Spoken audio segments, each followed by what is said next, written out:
আজ 5 বছর পর দেশে এলাম। কাউকে কিছু জানাইনি যে আজকে আমি আসব।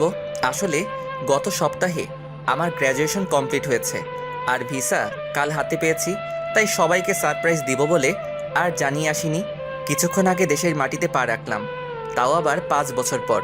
মাটির গন্ধে মন প্রাণ জুড়িয়ে গেল। মনটা খুব ছটফট করছে বাবা মাকে দেখার জন্য। তাই আর এয়ারপোর্টে দেরি না করে বাসার উদ্দেশ্যে রওনা হলাম। যেতে 2 ঘন্টা সময় লাগবে। ততক্ষণে আপনাদের আমার পরিচয়টা দিয়ে নেই, যদিও অনেকেই আমাকে চিনে। আমি ওমর ফারুক ফাহিম, ওরফে ফাহিম শেখ। পরিবারে আমি, বাবা আর মা। আপুর বিয়ে হয়ে গেছে, তাই সেটা অন্য হিসাব। আর গল্পের নাম অনুযায়ী আমার আরেকটা ছোট ভাই আছে, শুধু গল্পেই আছে, বাস্তবে নেই। আপনাদের পরিচয় দিতে দিতে বাসায় চলে এলাম। ভাড়া মিটিয়ে বাসার দরজায় কলিং বেল দিলাম। তখন একটা ছেলে এসে দরজা খুলে দিল। বয়স 10 বছর হবে হয়তো। বুঝতে বাকি রইল না এটাই আমার ছোট ভাই। আমাকে দেখে বলল, জি, কাকে চাই বলুন। আসলে ফোনে কখনো ওর সাথে কথা হয়নি, তাই চিনতে পারছে না। কিরে মোটু, এখন দেখি আগের থেকে আরো মোটা হয়ে গেছিস। আমি ওকে মোটু বলেই ডাকতাম। আমাকে মোটো বলতেছেন কেন? আর কে আপনি? কাকে চাই? মা, মা দেখো তো কে এসেছে আর আমাকে মোটো বলতেছে। কি হয়েছে? ষাঁড়ের মতো চেঁচাচ্ছিস কেন? আর এখন কে আসবে, তাও এই ভর দুপুর বেলা? ওই মোটু, আমি তোর বড় ভাই ফাহিম। কি, তুমি আমার বড় ভাই? কিন্তু ভাইয়া তো বিদেশে। মা দেখে যাও, ইনি বলছেন ইনি নাকি ফাহিম ভাইয়া। কি আবল তাবল বলতেছিস? তোর ভাই আসলেও তো আমাদের না জানালেও তোর আপুকে জানাবে, কিন্তু তোর আপু তো কিছু বলেনি। ওই মোটু, আর কতক্ষণ দরজায় দাঁড় করিয়ে রাখবি? দে ভাই, ভিতরে যাই। এমনিতে সারা রাত প্লেনে জার্নি করলাম, তারপর 2 ঘন্টা জার্নি করে বাসায় আসলাম। আসলে তুমি ফাহিম ভাইয়া তো? ধুর চাপ তো। আর বল, মা কোথায় আছে? মা রান্নাঘরে আছে। আমি ভিতরে গিয়ে ডাইনিং রুমে ব্যাগ রেখে গেলাম রান্নাঘরে। গিয়ে পিছন থেকে মায়ের চোখ দুটা হাত দিয়ে ধরে ফেললাম। এই কে কে আমার চোখ ধরেছে? দেখি বলো তো, কে হতে পারে? আর কে হবে? আমার সেই দুষ্টু বাদর ফোলা ছাড়া কে হবে? আমি চোখ ছেড়ে দিয়ে বললাম, তুমি কিভাবে বুঝলে যে আমি? আমি তোর মা, আমি না বুঝলে কে বুঝবে? তা এভাবে কাউকে কিছু না জানিয়ে আসলি যে? লাস্ট সপ্তাহে গ্র্যাজুয়েশন কমপ্লিট হয়ে তাই চলে এলাম, আর সারপ্রাইজ দিব বলে কাউকে জানাইনি। আচ্ছা যা, গিয়ে ফ্রেশ হয়ে খেতে আয়, আমি খাবার রেডি করছি।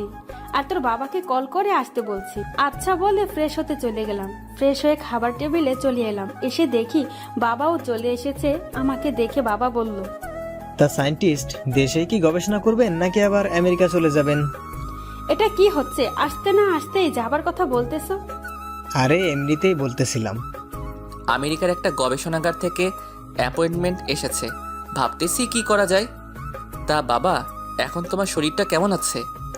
এতদিন ভালো ছিলাম না, এখন তুই চলে এসেছিস, তাই তোকে দেখে আগের চেয়ে ভালো হয়ে গেছি। তুই কেমন আছিস তা না বলেই আগে কাজের কথা জিজ্ঞাসা করে ফেললাম।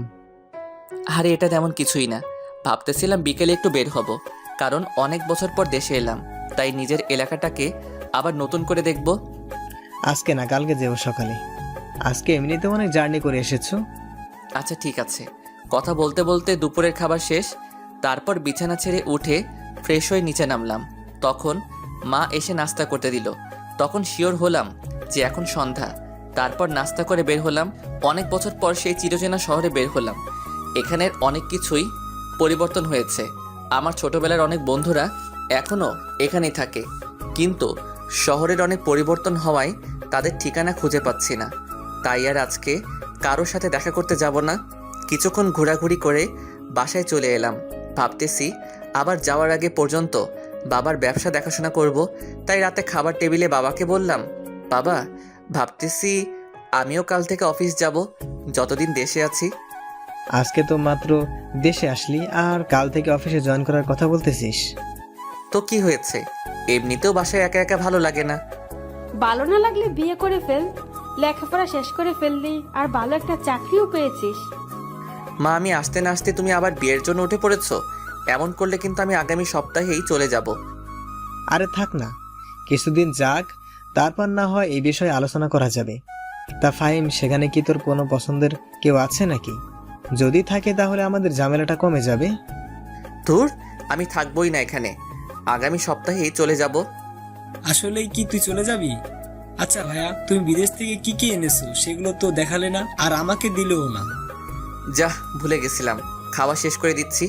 এভাবে কথা বলতে বলতে খাবার খেয়ে নিলাম। তারপর সবাইকে বললাম আমার রুমে আসতে। সবাই আসার পর সবাইকে তাদের জন্য আনা উপহার বুঝিয়ে দিলাম। মোটু তো খুশিতে লাফাতে শুরু করে দিল। তারপর ঘুমের জগতে হারিয়ে গেলাম। সকালে ফ্রেশ হয়ে নাস্তা করে রেডি হয়ে নিলাম। তারপর অফিসের জন্য বের হব, এমন সময় মোটু এসে বলল যে যাওয়ার সময় তাকে স্কুলে নামিয়ে দিয়ে যেতে, আর বাবা নাকি আজকে আগেই চলে গেছে। কি আর করার, আকিবকে নিয়ে চললাম। তারপর আকিবকে স্কুলে নামিয়ে দিয়ে অফিসের উদ্দেশ্যে চললাম। গাড়ি চলছে তার আপন গতিতে। হঠাৎ একটা মেয়ে গাড়ির সামনে চলে এলো। আসলে মেয়েটারও কোনো দোষ ছিল না, আমি একটু বেখালি হয়ে পড়েছিলাম, তাই এমন হলো। ভাগ্য ভালো, তাও অ্যাক্সিডেন্ট হয়নি। আমি তার আগে ব্রেক মেরে দিয়েছি। গাড়িটা একেবারে মেয়েটার কাছে গিয়ে থামলো। মেয়েটা ভয় পেয়ে চোখ বন্ধ করে ফেলেছে মনে হয়, তাই আমি তাড়াতাড়ি গাড়ি থেকে নেমে মেয়েটার সামনে গেলাম। গিয়ে জিজ্ঞাসা করলাম আর ইউ ফাইন? মেয়েটা চুপ করে আছে, তাই আবার জিজ্ঞাসা করলাম আপনি কি ঠিক আছেন? কোথাও লাগেনি তো আপনার? তখন মেয়েটা চোখ খুলে তাকালো, তখনও কিছু বলল না। তাই আবার জিজ্ঞাসা করলাম আপনি কি ঠিক আছেন, নাকি কোথাও লেগেছে আপনার? ডাক্তারের কাছে নিয়ে যেতে হবে নাকি? তখন মেয়েটা বলল না, আমি ঠিক আছি। বলে মেয়েটা চলে যেতে লাগলো। আমি পিছন থেকে অনেক ডাকলাম, কিন্তু কোনো রেসপন্স করলো না। তাই আমিও আবার গাড়িতে উঠে অফিসের উদ্দেশ্যে চললাম। কিছুক্ষণ পর অফিসে চলে গেলাম।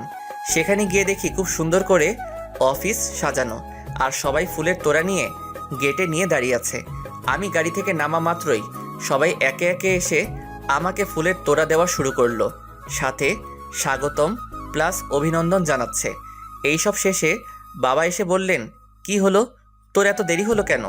আসলে বাবা, রাস্তায় একটা সমস্যা হয়েছিল, তাই আসতে একটু দেরি হয়েছে। ও আচ্ছা, ঠিক আছে, আয়, সবার সাথে পরিচয় হয়নি, পরে চল আমরা আমার কেবিনে যাই। তারপর একে একে সবার সাথে পরিচিত হয়ে বাবার সাথে তার কেবিনে গেলাম। তারপর বাবা আমাকে কাজ বোঝাচ্ছেন। তারপর পিয়ন এসে কফি দিয়ে গেল। আমি আর বাবা কফি খাচ্ছি আর কাজের বিষয় দেখছি। তখনই বাবা বলল শোন, আমি কালকে একটা কাজে মালয়েশিয়ায় যাব 3 দিনের জন্য, আর এই 3 দিন তোকে অফিস সামলাতে হবে। আচ্ছা, তা না হয় হবে, কিন্তু কি কাজে যাবে তা তো বলো। আর এই 3 দিন কোনো মিটিং কি আছে নাকি? অফিসের কাজে যাব, আর কালকে 3টায় মিটিং আছে, আর বাকি সব তোকে ম্যানেজার বুঝিয়ে দিবে। আর মিটিংয়ে উনি তোর সাথেই থাকবেন। তোর যদি কোনো সমস্যা হয় তাহলে ওনাকে বলবি, উনি তোকে সব রকম সাহায্য করবেন।